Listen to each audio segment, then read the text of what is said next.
হাজারিকা হচ্ছেন মন্ত্রী, আমার ফ্যামিলির গার্জিয়ান হচ্ছেন আমার বাবা, ফ্যামিলি মেম্বার হয়েছি আমরা। গার্জিয়ান যদি সঠিকভাবে যদি তার ফ্যামিলি মেম্বারকে নির্দেশ দেন এটা করতে হবে, নিশ্চয়ই আমরা করব। কিন্তু এটা আমি মনে করি একটা নাটক চলছে। মন্ত্রী এবং স্টাফ এবং যারা রাজনীতি করছে তারা একটা নাটক করে মানুষকে দুর্দশার থেকে মুক্তি তারা দিতে পারবেন না, এটা আমি বিশ্বাস করি। অতর্কিতভাবে গতকাল রাত্রি 12টার সময়, আজ থেকে প্রায় 1 মাস আগে এখানে বাঁধ দেওয়া হয়েছিল নতুন করে। বন্যায় এই বাঁধটা ভেঙেছিল, এখানে জল প্রবেশ করেছিল। তো 1 মাস আগের করা কাজ গতকাল রাত্রে 12টার সময় হঠাৎ করে এই বাঁধটা ভেঙে কী হারে জলটা এখানে যাচ্ছে আপনারা দেখুন। মানুষের বসতি আছে এখানে, লোকজন আছেন এখানে।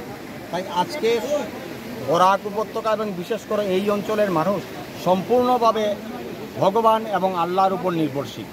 আমাদেরকে দেখার জন্য কেউ নেই, আমাদের কান্না শোনার জন্য কেউ নেই। কিছুক্ষণ আগে জেলা উপায়ুক্তকে দেখতে পেয়েছি, এখানে এসেছেন, কিন্তু উনি আসছেন আর গেছেন। বন্যা নিয়ন্ত্রণ বিভাগের পক্ষ থেকে যে কাজগুলো করা হচ্ছে, 1 মাস আগে যদি এখানে এই কাজ করা হয়ে থাকে, আজকে 1 মাসের মাথায় এই বাঁধ কীভাবে ভাঙে এর কোনো প্রতিকার সরকারের পক্ষ থেকে হবে না। এটা একটা মাধ্যম তৈরি করা হয়েছে যে বন্যা আসবে, বন্যার সময় কিছু সংখ্যক ঠিকাদার, কিছু সংখ্যক মিডিলম্যান তারা এইভাবে সাময়িকভাবে কাজ করবে, পয়সা আদায় করবে, আবার বাঁধ ভাঙবে, আবার পয়সা দেওয়া হবে। এটাই চলছে। মানুষকে সাহায্য করার জন্য, মানুষের পাশে দাঁড়ানোর জন্য, মানুষকে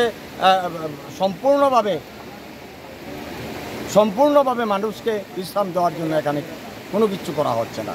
তাই আমি মনে করি যে এখন গিয়ে আমরা জেলা উপায়ুক্তের সঙ্গে আবার দেখা করে এই অঞ্চলে যেভাবে জল ঢুকছে, এটা আমার মনে হয় 2-4 ঘন্টার মধ্যে এই অঞ্চলের অবস্থা ভয়াবহ হয়ে যাবে।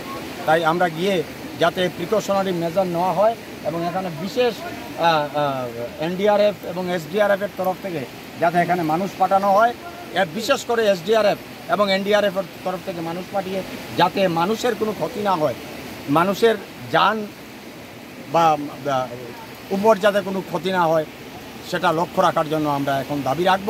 এবং পর্যাপ্ত পরিমাণ রিলিফ ম্যাটেরিয়ালস যারা এখানে আক্রান্ত হয়েছেন বন্যার জলে তাদেরকে যাতে দেওয়া হয়, এই দাবি আমরা এই মুহূর্তে রাখব। এক্স্যাক্ট ফিগার আমি বলতে পারবো না। আস্তে আস্তে শুনছিলাম কিছু লোক এখানে বলছেন 1 থেকে 1.5 কোটি টাকা এখানে খরচ করা হয়েছে। যদি 1 থেকে 1.5 কোটি টাকা এই অঞ্চলে খরচ করা হয়, এই টাকাটা গেল কোথায় গিয়েছে এই টাকা? 1 মাসের মাথায় এই বাঁধের এই অবস্থা কেন হয়? এই দেখুন আপনারা বাঁধের অবস্থা, কী ধরনের বাঁশ দিয়ে কী ধরনের বাঁধ তৈরি করা হয়। এই বাঁধ দিয়ে কি আটকানো যাবে এই জলকে? হ্যাঁ, তো এটা একটা মাধ্যম, এটা একটা বাহানা। কিছু সংখ্যক একটা মিডিলম্যান তৈরি করা হয়েছে যে পয়সা রোজগার করার জন্য। আচ্ছা, হাজারিকা হচ্ছেন মন্ত্রী, আমার ফ্যামিলির গার্জিয়ান হচ্ছেন আমার বাবা, ফ্যামিলি মেম্বার হয়েছি আমরা। গার্জিয়ান যদি সঠিকভাবে যদি তার ফ্যামিলি মেম্বারকে নির্দেশ দেন এটা করতে হবে, নিশ্চয়ই আমরা করব। কিন্তু এটা আমি মনে করি একটা নাটক চলছে। মন্ত্রী এবং স্টাফ এবং যারা রাজনীতি করছে তারা একটা নাটক করে মানুষকে দুর্দশার থেকে মুক্তি তারা দিতে পারবেন না, এটা আমি বিশ্বাস করি।